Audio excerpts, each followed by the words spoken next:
The worst thing that can happen to the human race is not energy depletion, economic collapse, or conquest by a totalitarian government. The one process that will take millions of years to correct is the loss of species diversity by the destruction of natural habitats. This is the folly our descendants are least likely to forgive us. E.O. Wilson, 1980.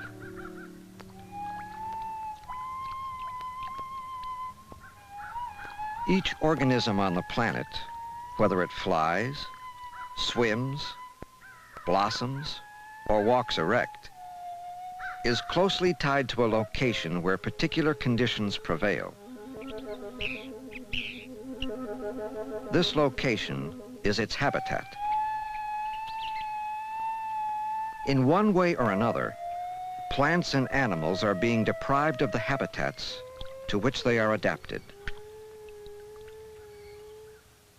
Oh, give me a home where the buffaloes roam, and the deers and the antelopes play, and the rabbits, where seldom is heard a discouragement.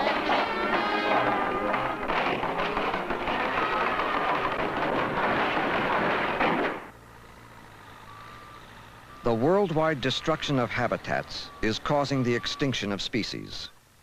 In America, we have eliminated 80% of the virgin forests, wetlands, and prairies, and countless species within them. I have a sense of urgency that we need to get the answer to the question of what are we doing to the environment by reducing the diversity as rapidly as we're doing.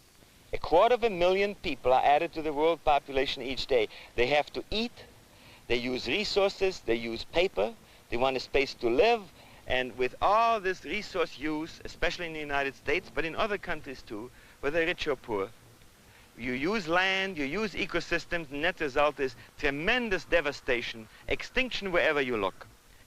In the age of the dinosaur, the Earth lost about one species every 1,000 years. We are now losing species at the rate of 1 per day.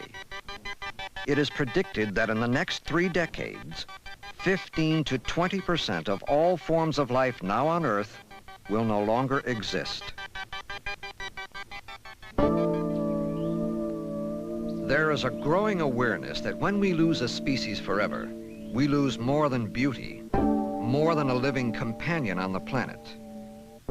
We lose resources that may be crucial to our survival. It's my feeling that industry should be one of the primary supporters of conservation in this world, because what is disappearing is basically their long-range economic insurance. The substances that we have yet to discover are substances upon which business can become dependent. I'm Tony the Tiger, and for years I've been saying Kellogg's Sugar Frosted Flakes are great, but I'll bet you don't even know what they're made of. Corn, the single most important food crop in the United States. It has been developed from wild plants taken from natural habitats and crossbred for maximum quality. The result is that each corn plant is nearly identical. If one is susceptible to a disease or change in climate, they all are. North American corn is based on 5 or 6 major lines of inbreds only. And if any of those get sick, we'll have a catastrophe like the 1970 corn blight. In 1970, a fungal blight overwhelmed the corn crop, devastating it in much the same way that blight destroyed the Irish potato crop 150 years ago. The damage in the U.S. was over $5 billion. In order to prevent future disaster, scientists have been searching for disease-resistant varieties to breed with the domestic crop. The ideal plant is a perennial relative. Rooted in the same place year after year, it develops an immunity to pests and disease. So whenever you find a perennial ancestor of a cultivated plant, you can expect a very high level of disease resistance to fungi, to viruses, and even to insects. In 1976, Hugh Iltis sent a Christmas card to his botany friends around the world, saying that a rare perennial corn, not seen in the wild since 1917, was extinct. Although this variety was unable to breed with domestic corn, it had high research value. Rafael Guzman, a Mexican student, found what he thought was the lost corn in the mountains of southwestern Mexico. He sent samples of the seeds to Iltis, who discovered that it wasn't the lost corn at all, but an entirely new species that could be bred with domestic corn. It is Zea diploperennis, commonly called teosinte. We also knew instantly we had something terribly important and very, very exciting, and we planned within an hour, we planned to go to Mexico.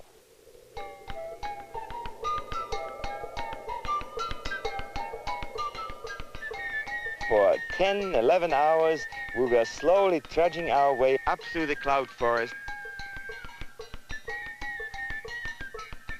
I was getting terribly anxious.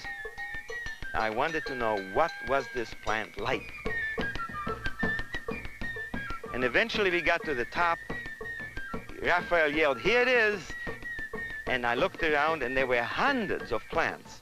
And I got off my mule, took a pickaxe, and started digging around. And the minute I looked at those roots, I knew instantly that this was very different. And I turned to Rafael and said, "By God, this is a different species." My heart was just beating. I couldn't even speak. And Rafael, of course, was beaming from ear to ear. We had found one of the great discoveries of this century. So here we have teosinte, a plant that is basically worthless. Oh, well, I mean, a cow will eat it, but beyond that, you know, you couldn't convince anybody that this is of any value. And yet, teosinte is immune to 7 of the 9 major viruses in the world. If we get virus resistance into the corn crops of the world and increase the world corn production by 1% only, you are talking about $400 million a year saving.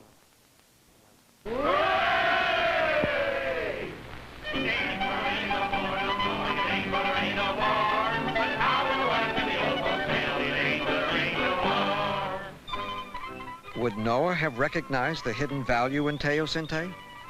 A modern-day Noah would have to save more than 2 of every creature. He would have to save samples of the plants, the insects, the microorganisms, and the soil itself from every habitat on Earth.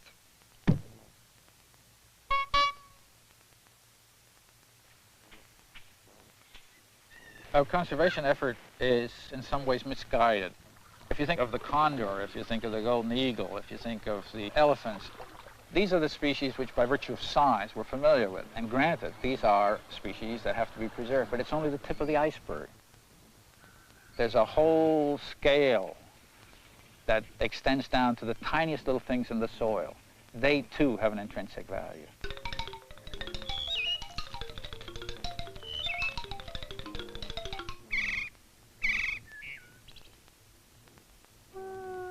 This is one of the last uncut beech hemlock forests in the United States. Located in upstate New York, it is habitat for the Paulowsonia millipede, a species with unusual chemical properties. And one of the interesting things about it, if you just handle it gently, it responds as if it were attacked by an enemy, say a raccoon or a spider or a group of ants. And it gives off a very strong odor of camphor. But the compound turned out to be something very different from camphor. It turned out to be a substance very different from any other compound identified from an animal, and turned out to be a substance that is a very powerful insect repellent. Take a droplet of this material and you'd approach an insect with it and it immediately leaves and then begins scratching. The material is irritating to the surface of an insect. One of the reasons we need to preserve this millipede is we would want to preserve the genes that are responsible for producing this insect repellent. Because ultimately, one may be able to transfer that gene, and with it, the ability to produce that chemical, to another organism. Each species is an aggregate of genes coded to signal every detail of the species' performance. Recent discoveries in genetic research have changed the power of a gene. If the gene for a specific characteristic, the release of repellent odors, for example, can be located within a species' chromosomes, it may be possible to transfer that characteristic to a completely unrelated species. Domestic crops could acquire the millipede's ability to repel insect pests. I don't know how to preserve this millipede in the laboratory. I have to maintain it in nature in order to be able to work on it. You see, it is part of that natural habitat, which if it were to disappear, probably would result in the disappearance of the species. In the case of Teosinte, it survived only on the Sierra de Manantlan in 3 little localities. And any 10 healthy cows at any one of these spots could very easily just graze there for a week and wipe it out. And if we want to preserve this species, we have to preserve the nature in which it evolved, to which it is adapted. It's like an eagle. You can hold an eagle in a zoo. Fine. Kids can look at it and say, look, Ma, there's an eagle. But how often is an eagle going to breed in the Madison Zoo? An eagle needs its environment. And Teosinte species absolutely has to have its own environment. And this is why nature preservation is so tremendously important. Without preservation, you cannot preserve most species. Preserving plants and animals in their natural habitat turns out to be the simplest way. As soon as we start moving them into a greenhouse or a zoo, then there are responsibility. Keeping them depends on expending energy, the attentions of people for decades, centuries, thousands of years. They don't just maintain themselves free of charge as they do in nature, and if there's any lapse in the human society that supports them, then they're finished. Greenhouses are not exactly natural habitats. Many people look upon wild nature as full of weeds. And I've heard this question many times. I discuss some rare or interesting species, and somebody in the audience will say, well, what good is it? Well, my answer to that usually is, what good are you?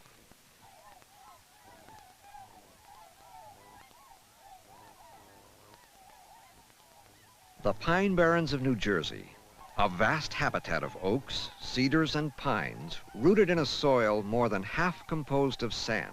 Researchers from Squibb Laboratories have come to take soil samples from this habitat since a discovery here in 1978. They were looking for a substance that could replace penicillin as an antibiotic. Virulent bacteria have developed a resistance to that one-time miracle drug. What Squibb found in the Pine Barren soil was a bacterium that produced a molecule with a structure never before seen.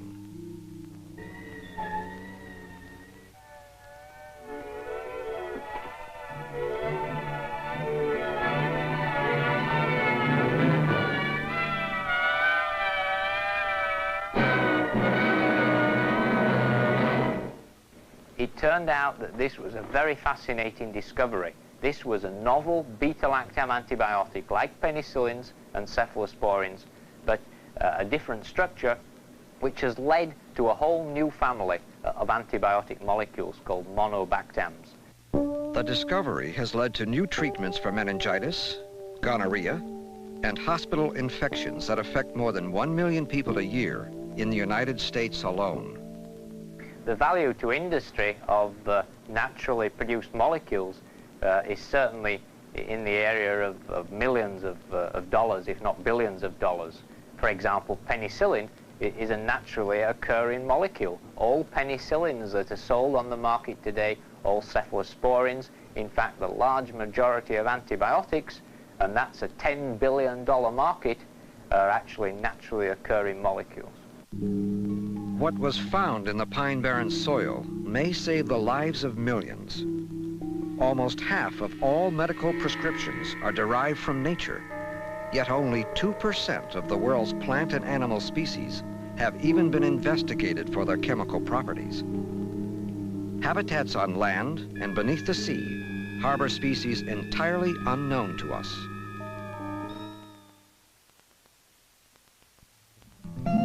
Piece by piece, the original America is vanishing, and with it, natural laboratories that cannot be reclaimed. A century ago, One such laboratory stretched from Canada to the Mexican border. 400 million acres. The Great Plains seemed inexhaustible. Yet in 50 years, we turned a part of it into a dust bowl. We put too many cattle and sheep in it. We granted homesteads of rangeland that never should have been plowed. We tore up grass for war needs. We invented new machinery, making it possible for one man cheaply to plow thousands of acres. An unprecedented drought completed the habit. There was no grass left to hold the light soil against the high wind. By the 1930s, there was so little left of the American prairie that an attempt was made to recreate it in Madison, Wisconsin.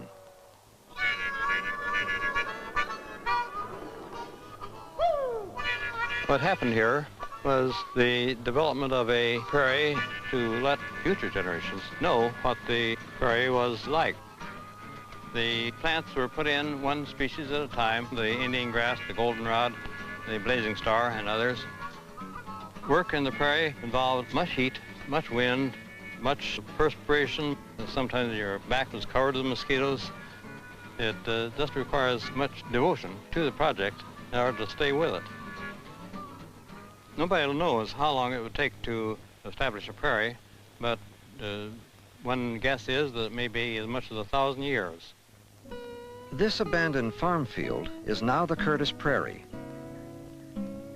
Civilian Conservation Corps workers labored for 3 years, placing thousands of seedlings in this 60-acre plot. Yet the Curtis is not a genuine prairie. It does not have the diversity of life once found on the Great Plains. Now, only 0.1% of the original prairie remains. It is found only in places that have been set aside and where the plow has not reached. Natural habitats all over the world are being replaced by a narrow range of cultivated species that fulfill our immediate needs. But as diversity is lessened, future options for discovery are eliminated. In the Florida Panhandle, vast stretches of pine plantations are a sharp contrast to the few remaining areas of natural vegetation. The bluffs and ravines along the Apalachicola River, just 45 miles west of Tallahassee, are virtually undisturbed. The very nature of the ravines are what saved them from being greatly disturbed. It's very expensive to come in and forest and log steep slopes like this. The little things in here are the ones that are very rare and the ones that are very unique because they can evolve down in the creek bed where things don't change very much over time. The area is a 2,000-acre natural sanctuary. Species that are rare elsewhere are found in abundance here. Many of these species sought refuge here during the Ice Age and stayed on when the temperature rose, protected by the constant 70-degree temperature of the streams and the shade of the high tree canopy.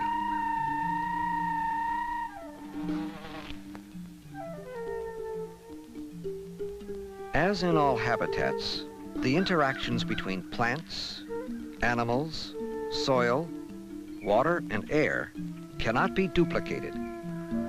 A local lawyer once claimed that this site fit the description in the Bible of the first habitat on Earth. Since then, it has been known as the Garden of Eden. That Garden of Eden site and the adjacent area along the Apalachicola River has more biotic richness than any other place in the United States. There are animals and plants found there, and not only nowhere else in Florida, but very interestingly, nowhere else in the world. And it's been threatened by the proposal to build a power plant facility there. A power plant like this one, under construction 120 miles to the east, has been proposed for the Garden of Eden site. It would be a 1,200 megawatt coal-fired facility occupying 500 acres of land. A power plant of this size requires up to 2,000 workers at a peak just for construction of the plant, and that's over maybe a 4-year period. Then there are spin-off economic benefits at a plant like this just from the spending in the community and so forth. Ultimately, you have maybe 250 permanent employees there, and the tax base represented by a $1.5 billion project is many, many times over what the tax base there is right now. The power plant would triple the tax base and would not disturb the county too greatly. It would not bring in too many people, and it would give jobs to Liberty County without greatly disturbing the county. Bristol, Talogia, and the other small towns of the Florida Panhandle are the habitat for the human population that survives on the boundaries of this garden. For years, the economy has been fueled by the pine plantations. But jobs are scarce now. The demand for timber is down. The community welcomed the plans for a power plant in the Garden of Eden. We need the jobs. We got the people and we've got the area, but we don't have the jobs. Like my father and I, we work 15, 16 hours a day just to make ends meet, you know, and if we had a little bit of industry in this county, more trucks came through and more people needed, you know, worked on, and I think we could probably make it. The power plant, if located in the uplands along these steepheads and ravines, would totally alter the ecosystem in which these plants live. It would cut off the flow of natural groundwater which feeds the streams and causes the unique environment. The indigo snake, a threatened species, lives in the sandy hills above the ravines and moves down to the stream beds to feed.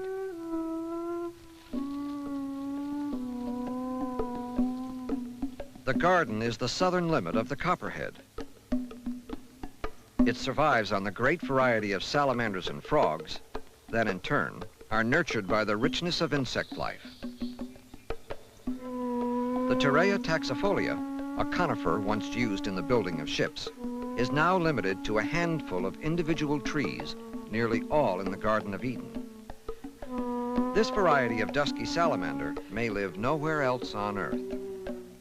There's a certain class of people that want to keep this county in the woods and then, you know, keep it, you know, a nature lover's place. And I think every day it's growing to be a larger number that wants to bring in industry. Industrial growth and jobs are important. The country could not survive without them. But the location of industrial development is optional. It's not critical to any one given area.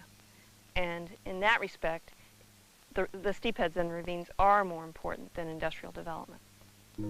We can only speculate on what untouched habitats like the Garden of Eden have to offer. New pesticides from rare trees, antibiotics from the soil, cancer cures from the cells of creatures yet to be discovered. But all natural habitats cannot be saved. Priorities for preservation must be made. This program is the Florida Natural Areas Inventory. The overall purpose is to get as much information as possible on those species and communities that are the rarest or are the most threatened. There's not very much of them left, so we need to protect what there is or we're going to lose it. The Natural Areas Inventory takes the biological census of a region. What species are there? Where do they survive? Are they healthy or dying? Common or rare? Planners draw on this data bank when making decisions about development. This particular site was proposed for an electric power generating station. So Suzanne and other people in the inventory went over to their meetings and identified the types of species that existed there and brought it to their attention that this was the only place that some of these species exist. So having that information available and getting it across to the power company is what helped them make the decision that this was not a good location to put a power plant. We looked at the situation as a mix of factors that we weighed, and that we felt that when we looked at all of these factors, including the environmental factors, that the advantage rested with the other site. The power plant will not be built in the Garden of Eden. A new site in Taylor County, 80 miles to the east, harbors no endangered species. I'm very pleased that that they decided to locate. If it wasn't Liberty County, it was happened to be at least as close as Taylor County. I know some people in Taylor County, and I know that they worked as hard as we did for the power plant. It was clearly a conflict here with a major new industry coming into an area that really needed to have the industry. The state needed to have the industry too. We needed the power plant, but from a statewide perspective, we didn't need it there. There are natural sanctuaries all over the world. Rainforests, prairies, marshlands, and marine habitats are as precious as the Garden of Eden. These areas will be less likely to disappear if we become aware of their importance and act to save them. I think the thing that has hit me the hardest in my involvement with this as both a man of industry and as a person interested in the natural sciences is that everything is intertwined with everything else. And the more that the people who have to make these decisions can understand that man is a creature of this habitat, that we cannot preserve it as if he did not exist, but on the other hand, he cannot trample on it in a way that ignores both the needs of other creatures and the needs of his own descendants generations later. In a very real sense, all this diversity of life on Earth has a right to exist. They're our insurance that we will not end up on the Earth alone, that they will give us beauty, that will give us a sense of wonder, that we will not be caught in the large cities with cars and cows and concrete and corn and nothing else. If we really think that human life will continue, we owe it to our children that we leave them a rich and beautiful and diverse world. The time to preserve is now. Extinction is forever. It cannot wait.